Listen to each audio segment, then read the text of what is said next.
Welcome back, you guys, to Bud Not Buddy. Something really, really special happened to Bud the last time that we read, and he's been saying all book long that his eyes don't cry no more. But as we found out in chapter 14, on pages 173 and 74, something made him start just crying. So I'm sure we'll talk about that soon in class. But let's continue. We're on page 175, chapter 15. Now, Bud, Miss Thomas said, this is what we call Grand Calloway Station. She parked the car in front of a big house and got out, so I grabbed my suitcase from the back seat and jumped out too. Even though I was still real embarrassed and quiet about all the crying I'd just been doing at the Sweet Pea, I knew I was going to have to start talking sooner or later, so I asked her, "How come this house has got a name, ma'am?" She said, "Mr. Calloway said a long time ago that," turn the page, "there are so many different people in and out of here at so many different hours of the day and night that it reminded him of that train station in New York City, Grand Central Station. The name kind of stuck." As soon as we got inside, Miss Thomas said, "I'll show you around the place tomorrow. Tonight, it's late and we're all pretty tired, so I'll take you right up to where you're going to be sleeping." I followed her up a staircase and we walked down a hall. Miss Thomas opened a door and we went in. On one side, there was a bed and a window with some curtains, and on the other side, there were two little doors. Sitting in the space between the two doors was a chair and a little table, like the kind you see in the moving pictures that women used to put lipstick on. It had a long, skinny drawer that went across the bottom and a big round mirror stuck right on top. Next to the bed, there was a little table with a lamp that had a picture of a skinny little black horse right in the lampshade. Miss Thomas turned on the lamp, and the horse got all bright. Now I could see he was brown. Miss Thomas said, "We're going to have to talk to Mr. Calloway about where you can put your things, Bud. I don't think you'll be able to fit anything in those closets." She pointed at the two little doors. "There are a lot of old things in there that he really needs to clear out. For now, just put your suitcase there." She pointed at the table with the mirror on it. I said, "Yes, ma'am. Thank you, ma'am." She smiled and said, "Okay, I guess that's it. The first door in the hall on the left is my room. The second door is Mr. Calloway's, and the door on the right is the bathroom. Do you think you'll be all right?" I would, except that those two little doors were starting to make me nervous.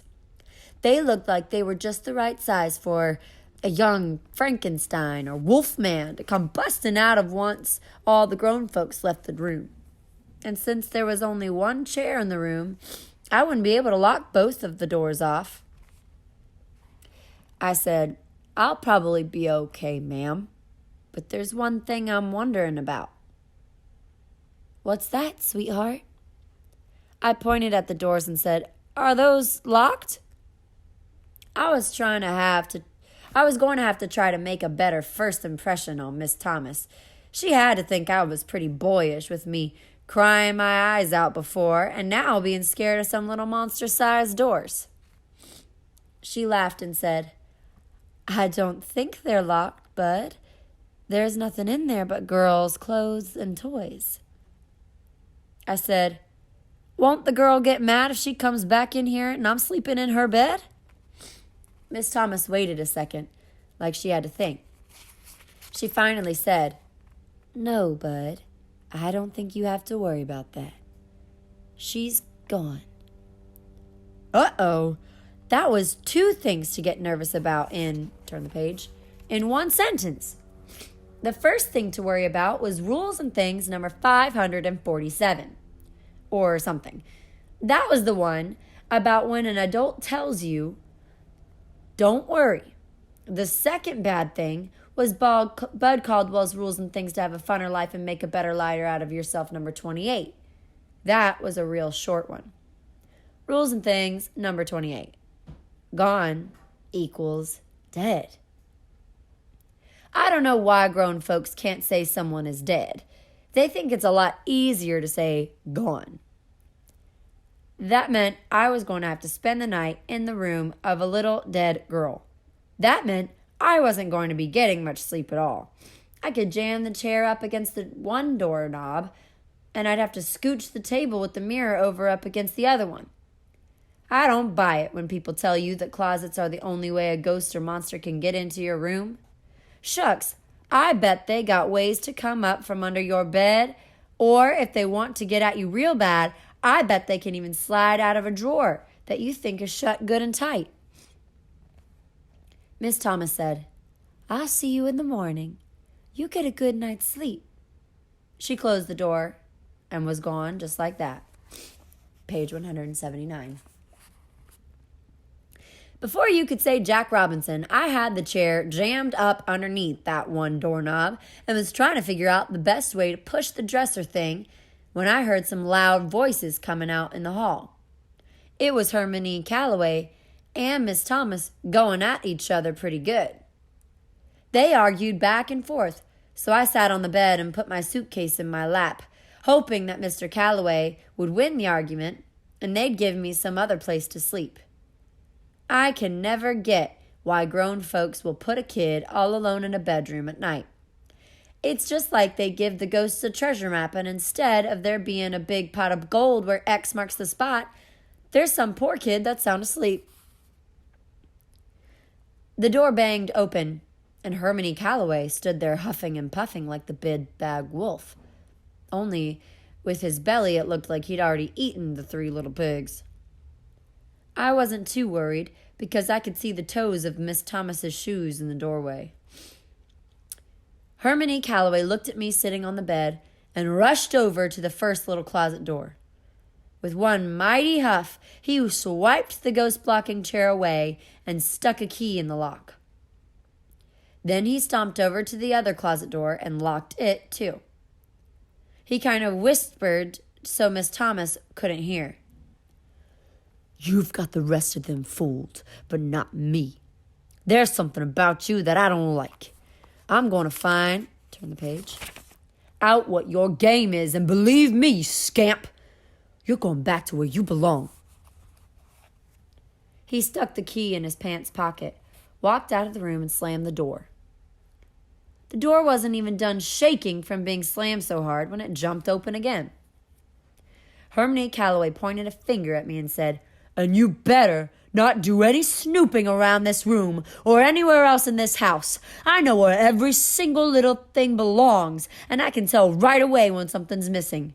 I've got little secret bells all over everything, and when something's stolen, the bell goes off, and only I can hear it, so watch your step. The poor door got slammed again.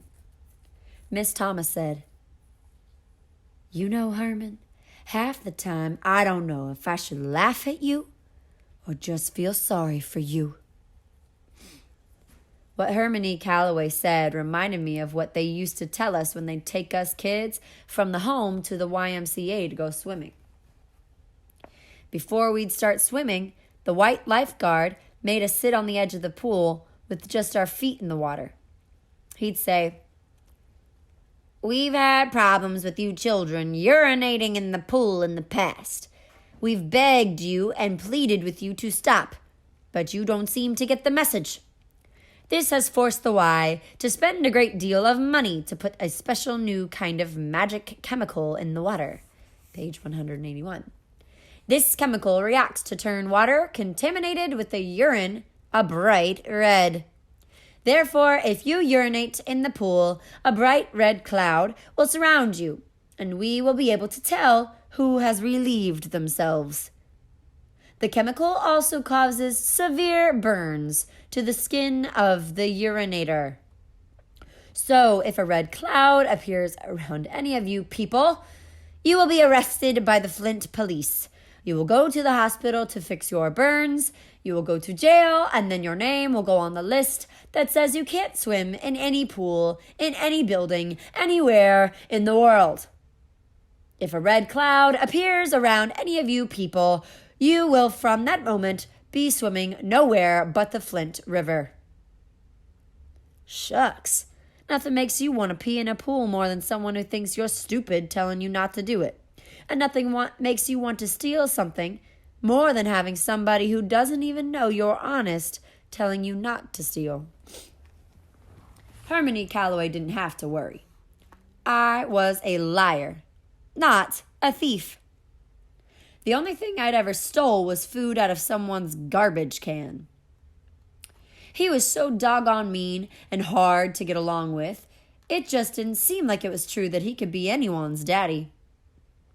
The way he was so worried about me stealing stuff from him before he even knew I was honest or not made me wonder if someone who was so suspicious could ever be kin to me. I looked around the little dead girl's room and could, from the page, see that even a hard-up thief wouldn't find nothing much worth stealing in here. The best thing in the whole room was one wall that was covered with pictures of some horses cut out of a bunch of magazines and stuck on the wall with thumbtacks. It looked like someone went through a lot of trouble to do it. Each picture was held up by 4 thumbtacks, and there were so many of them that they were like wallpaper from the floor to the ceiling. There might have been something good in the closets, but even before Hermione Calloway locked them shut, I wasn't about to peek in them. I set my suitcase on the dressing table and looked at the first drawer. Like I said, someone telling you not to do something will sure make you want to do it. I listened real careful to make sure Hermione Calloway wasn't sneaking up on me. Then I pulled the drawer open. There were 3 boxes of thumbtacks and 1 of those doggone Ticonderoga pencils. Looking at it made me smell rubber all over again. I walked over to the bed and sat on the edge and flopped back into the mattress. Man, it was the softest thing I'd ever felt in my life. I rubbed my arms up and down on the blanket and pulled the pillow out and put it underneath my head. The bed had 2 sheets on it, just like Toddy Boys. It was strange. Even though this was the bedroom of some little girl who'd kicked the bucket, I wasn't feeling scared or nervous at all. I took in a deep, deep breath, and it felt like I was sleeping with my own blanket wrapped around my head. I took in a couple more deep breaths, and I could hear Mama starting to read another story to me. I wanted to climb under the covers to see what it felt like to sleep with 2 sheets, but before I could even move, whoop, zoop, sloop, I was sleeping like a dead man. The last thing I remember hearing was, "Not me," said the horse. "Not me," said the sheep. "Not me," said the werewolf. I knew I was going to have a great sleep, because even though a monster had gone and snuck itself into the story, I didn't care. Nothing could hurt me now. Chapter 16, page 184. I had to fight like a tiger to wake up the next morning. The first thing I saw was those horses thumbtacked all over the wall. I stretched and noticed my shirt was off. I kicked my legs and could tell I was under the covers, with 1 sheet underneath me and 1 sheet on top of me, and my pants were off too. Boy, I must have really been tired last night. I couldn't even remember getting undressed and getting in between the sheets. But that explained why I was sleeping so hard. I found out one of the rich people's secrets. Sleeping with 2 sheets put you out like a baby's that been rode around in an automobile. We're going to pause there. It sounds like Bud had a really nice, long, good sleep.